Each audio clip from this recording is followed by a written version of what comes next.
Olá pessoal, tudo bem com vocês? A gente vai continuar a série que o pastor Lucas propôs, o Livre Pensar, e hoje o nosso tema é um tema que é importante e extremamente relevante porque estamos vivenciando, que é a informação e a sabedoria. Nós vamos abordar essas duas coisas e fazer uma reflexão a partir dos princípios bíblicos, mas também daquilo que já foi produzido na ciência sobre esses assuntos, para depois fazer uma aplicação direta. Como qualquer tema, a gente precisa deixar bem claro os conceitos, tanto de informação quanto de sabedoria.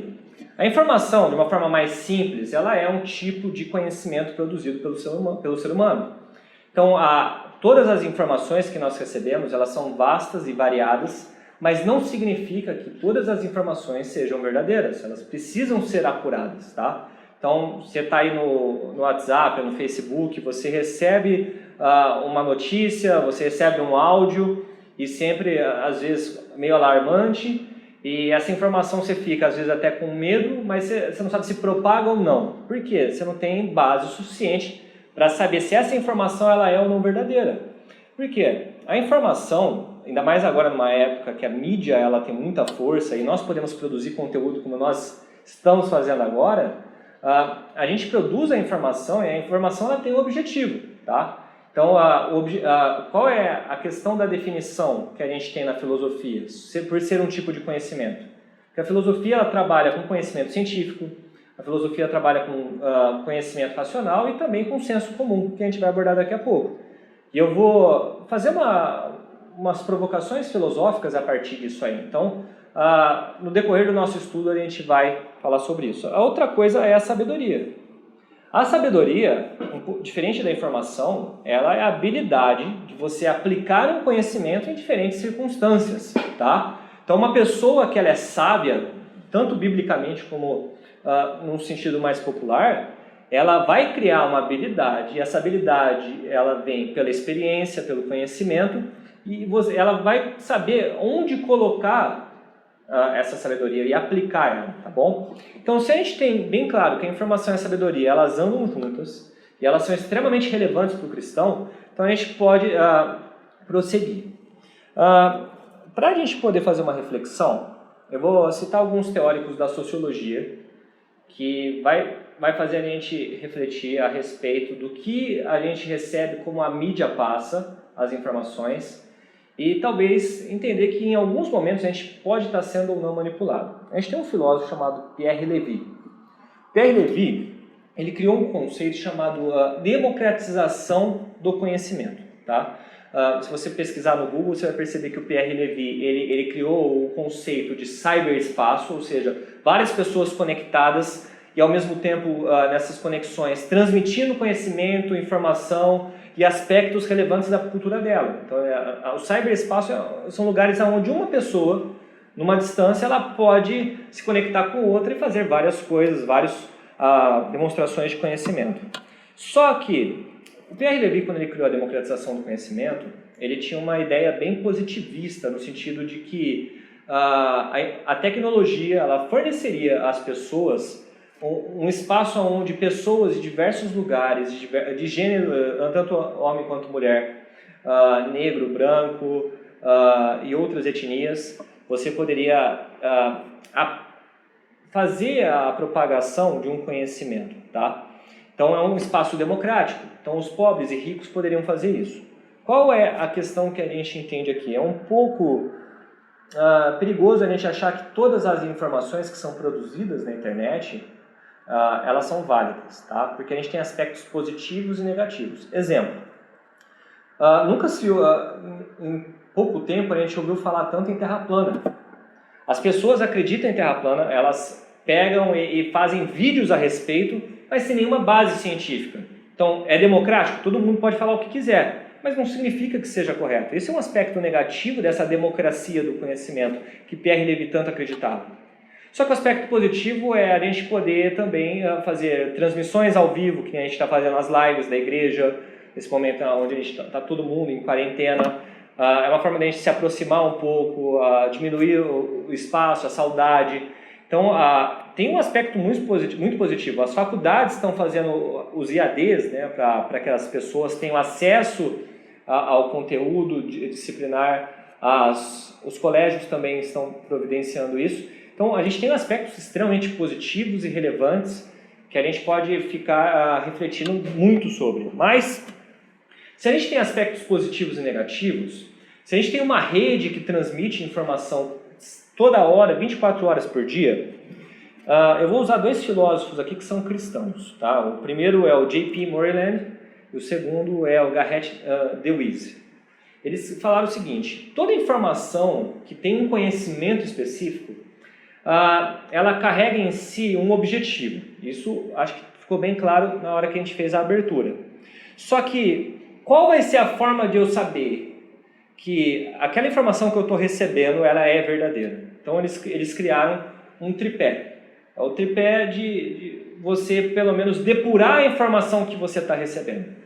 A primeira característica de uma informação, saber se ela é real ou não, é saber se ela é válida. Ou seja, aquilo que está sendo passado para mim,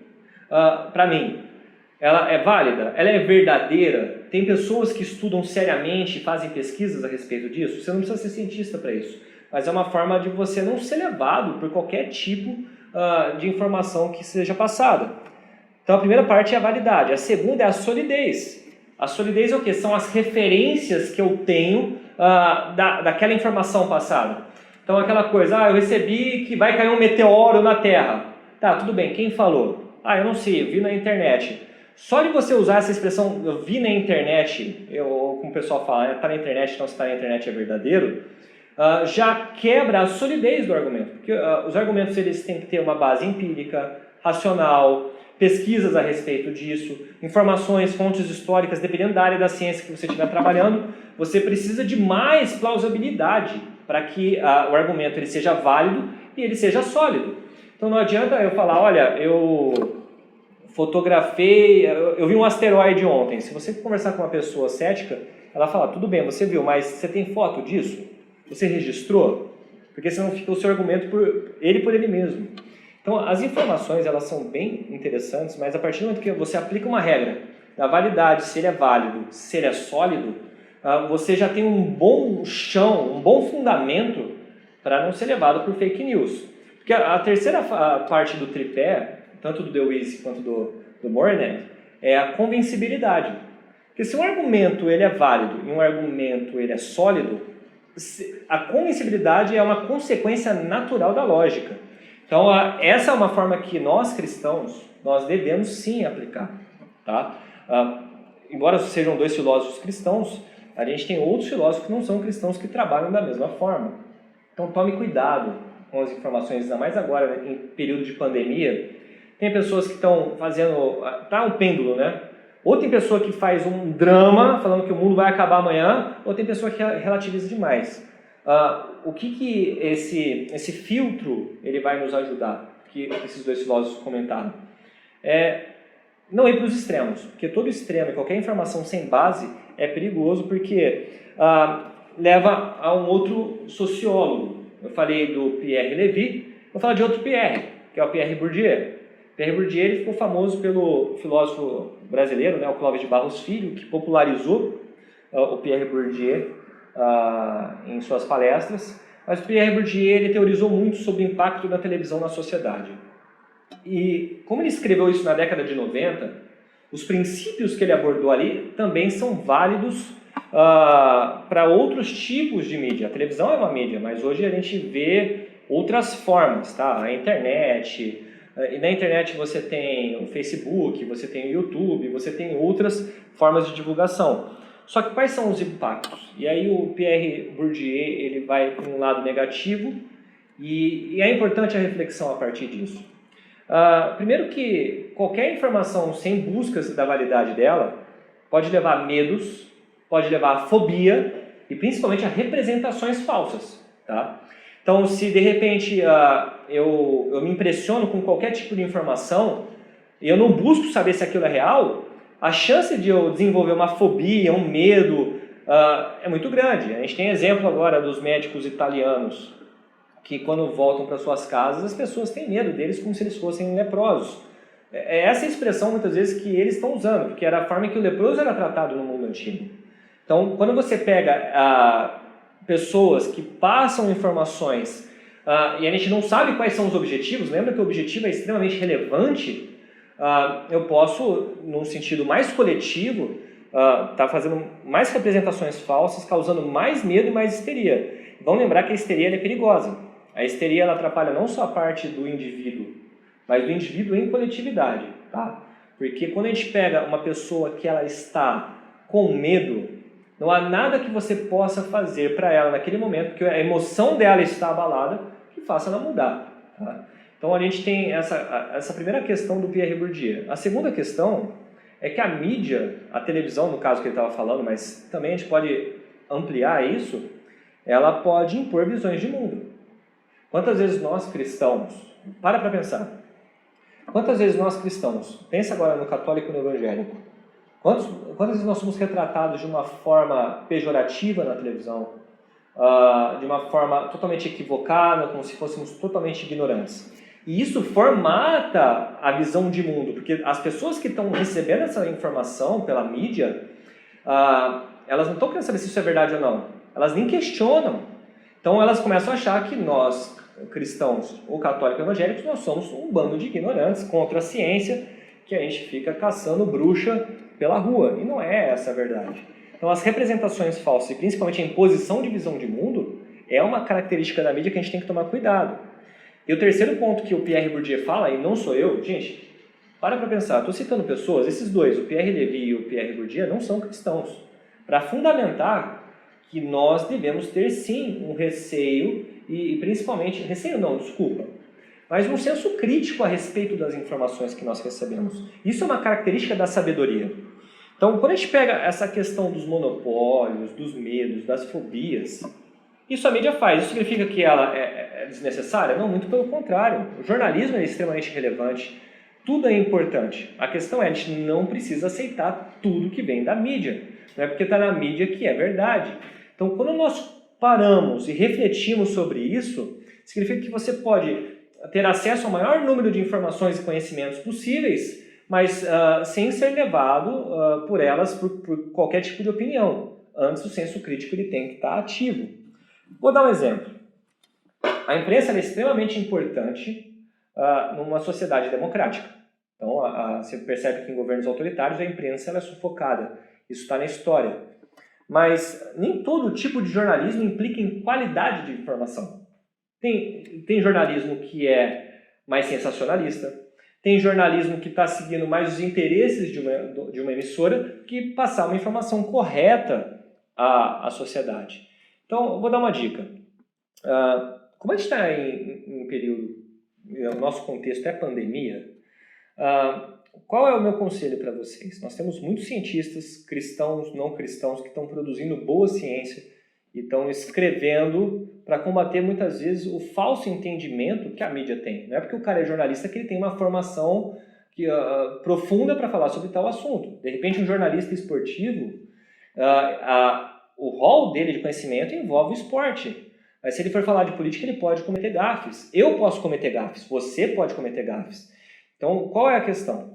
Num campo científico, por exemplo, é importante nós darmos ouvidos aos cientistas. Nós temos muitas pessoas que estão produzindo uma boa ciência e nós não devemos ter medo da ciência, porque quando a gente fala de informação, a ciência ela é uma grande aliada, desde que bem conduzida ela pode ser uma grande aliada. Vamos lembrar que o método científico nasceu dos cristãos e foi aprimorado por muitos cristãos. Então, cuidado com, vi no jornal. Você não sabe qual é a intenção da emissora. Isso serve até mesmo para propagadores cristãos. Tem pessoas que estão interessadas na pandemia para causar mais medo. Então tome cuidado com isso. Isso é uma forma de sabedoria aplicável em qualquer momento. Você não precisa ser uma pessoa mais idosa para ter esse tipo de sabedoria. Então, qual é o problema de emissoras que passam mais sensacionalismo, informações contraditórias e muitas vezes desencontradas? É o senso comum.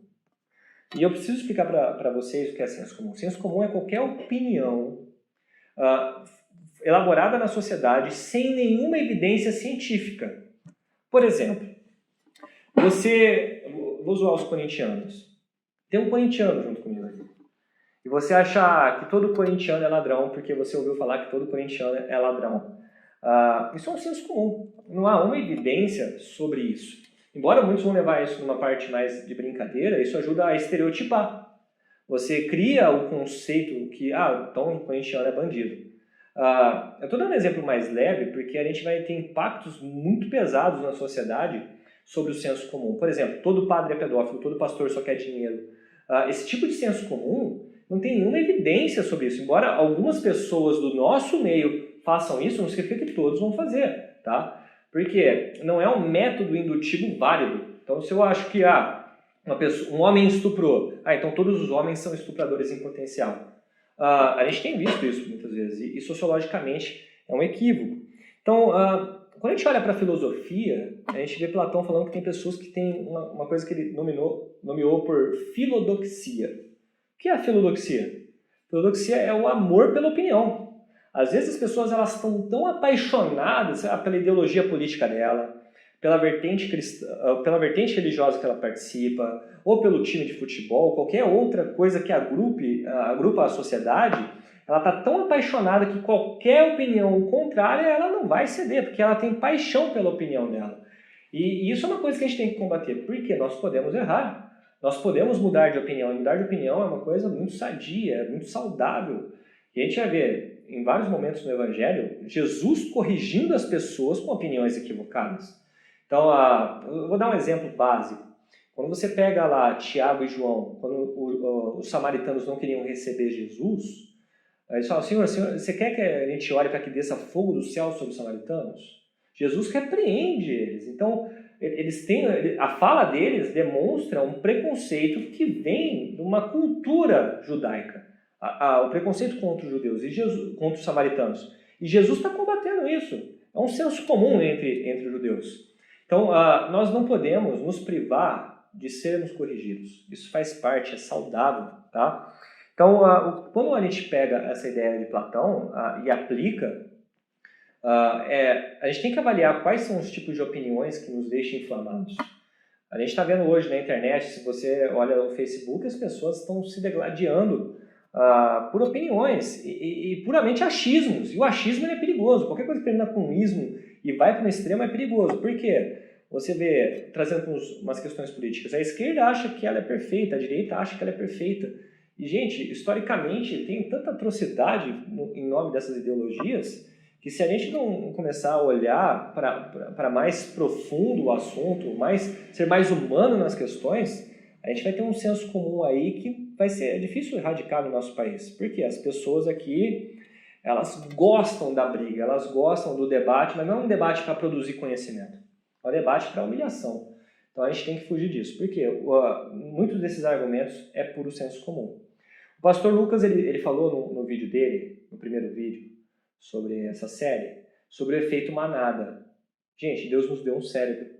Esse cérebro deve ser usado sem reservas. Tá? Então, o Espírito Santo ele vai nos ajudar dando discernimento. Então, a gente não precisa mostrar que nós estamos sempre com a razão. Às vezes, o silêncio é muito melhor. Não vamos fazer o efeito manada. Não vamos ficar propagando coisas que a gente nem sabe se é verdade. E por fim, eu gosto muito... Eu falei do filtro, quando a gente estava falando dos filósofos cristãos. Nós precisamos de um filtro. A gente não pode aceitar tudo que vem a nós. Tem um filósofo francês chamado René Descartes, ou alguns vão chamar de Descartes, e ele fala um dos princípios para saber se algo é verdadeiro é duvidar. Duvide o máximo possível daquilo que você tem como verdade para construir um conhecimento. Se a gente pegar, Sócrates fazia muito isso na filosofia clássica. Só sei que nada sei, né? Ele usava o método de questionar as pessoas sobre um falso conhecimento que elas tinham para elas reconhecerem que elas não sabiam nada. E a gente tem que entender, a gente não sabe tudo. Nós temos limitações de conhecimento. E isso não é ruim, isso é bênção. Reconhecer que é algo que nós somos ignorantes nos faz ter mais sede de conhecimento e não nos contentarmos. Nós não podemos ter preguiça intelectual. Por quê? Se eu tenho uma preguiça intelectual, eu posso ser uma grande isca para esse efeito manada, né, de ficar compartilhando coisas que a gente nem sabe se é real. Né? A gente pega até pessoas, olha como isso para o cristianismo é forte. Nós pegamos vários cristãos usando textos sem contexto para justificar atrocidades ou para tentar explicar o que está acontecendo agora. Então, qual é a questão do senso crítico que a gente precisa, para concluir? O senso crítico não é ser chato, tá? O pessoal, você é crítico com tudo. Não. O senso crítico ele surge a partir do momento que eu tenho domínio sobre determinado assunto. Então, se eu sei e domino esse assunto e estou ouvindo algo que está sendo falado sobre esse mesmo tema e sei que é errado, você precisa mostrar qual é a verdade por trás disso. Então, o senso crítico ele vai nos ajudar a dar uma direção. Tá? E a segunda coisa que é importante, eu vou citar o apóstolo Paulo. Nós temos lá em 1 Tessalonicenses, capítulo 5, versículo 21, uma frase que é muito interessante. Tá? Que diz assim, a versão que eu estou lendo aqui é a versão King James, tá? Em português.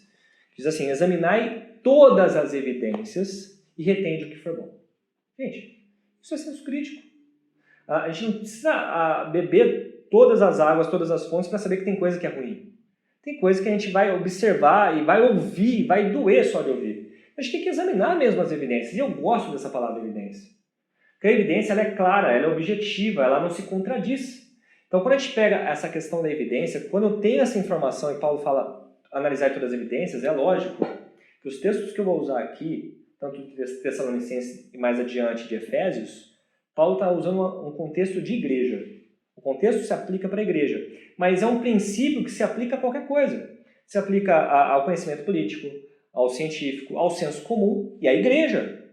Então, quantos pastores ou falsos pastores, é melhor chamar de falsos pastores, ficam inventando moda com uma prosperidade que nem bíblica, prometendo coisas às pessoas que não está na Bíblia. Então a gente tem que examinar, não é porque está na igreja, porque é cristão, que é de Deus.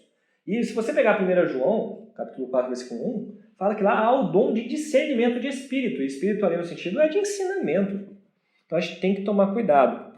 O segundo versículo que eu gosto do apóstolo Paulo, que se aplica não só também ao contexto da igreja, mas a gente pode aplicar isso fora e ensinar as pessoas, está lá em Efésios capítulo 4, quando ele diz o seguinte: o meu objetivo, irmãos, é que vocês não sejam como crianças, levados de um lado ao outro por todo o vento de doutrina, pela fraudulência dos homens e pela astúcia tendente à maquinação do erro. Olha como é profundo esses dois versículos. O apóstolo Paulo fala que a gente não deve ser levado por todo vento de doutrina, porque tem pessoas que maquinam erro, elas fabricam erro para pessoas caírem em erro. A gente tem que tomar cuidado. Então, a informação, como a gente usa isso na prática? Recebi informação. Eu não posso acreditar só porque veio de alguém que eu gosto muito. Essa pessoa pode estar equivocada. Eu não posso propagar uma coisa se eu não sei se é verdade. E a gente está num momento bem propício a essa reflexão. Eu tenho que tomar cuidado, eu tenho que ter zelo, né? A gente estava falando da histeria. Às vezes, você criar um hábito de ler um jornal que fale um conhecimento. Eu gosto muito de jornais científicos, tá? Jornais que realmente propagam uma coisa sem vertentes ideológicas. Quando eu leio isso, é tão gostoso reconhecer que você aprendeu mais. Quando eu pego um excelente pastor que pega um texto, lê e faz uma aplicação, gente, isso faz a gente crescer. Então eu recebo informação. Vamos lembrar que uma das características dos bereanos era analisar as escrituras, se tudo aquilo que diziam para eles estava correto. Nós temos uma herança protestante. As escrituras são a nossa base. Elas nos conduzem na fé e na prática. Então a gente tem que recorrer às escrituras sempre. Isso que eu falei, não é uma coisa que a gente aplica somente na igreja. Embora eu escute alguma coisa de um pastor, alguém que fale em nome de Deus, eu tenho que verificar se aquilo que está dizendo nas escrituras está realmente condizendo com o que o pastor está pregando. Mas isso serve para qualquer outra coisa. Vai servir para política e outras coisas que eu já comentei. Então, para finalizar, a sabedoria ela vai nos dar a habilidade de lidar com esses tipos de informações e saber se é o momento para falar, se é o momento para não falar, se é para compartilhar, se é para ajudar, se vai contribuir alguma coisa, a gente tem que refletir. Agora, precisamos ser desafiados a pensar com qualidade. Nosso cérebro, todo mundo pensa, mas nem todos pensam com qualidade. O nosso desafio nessa série do Livre Pensar Você não precisa concordar comigo, e isso é a beleza dessas coisas. Eu posso ter errado em muita coisa que eu falei aqui, mas a melhor forma de eu saber que eu estou errado é quando vocês escutam e vocês vão atrás, porque eu dei um monte de informações nesses minutos que a gente está aqui, e buscar saber se tudo que eu falei era verdade. Então eu espero que você tenha gostado dessa reflexão, que Deus te abençoe muito. A gente precisa sim andar sendo bem informados, mas também com sabedoria, com tudo aquilo que a gente recebe. Curtir a nossa página no Facebook, no YouTube, a gente está sempre atualizando agora com vídeos, ainda mais nesse período aí que a gente não sabe quando nós vamos retornar. Está sendo produzido vídeos tanto para o Ministério Infantil, para os grupos de estudo, para a igreja em geral. Não só se inscreva, mas compartilhe também com seus amigos. Deus abençoe vocês. Um abraço.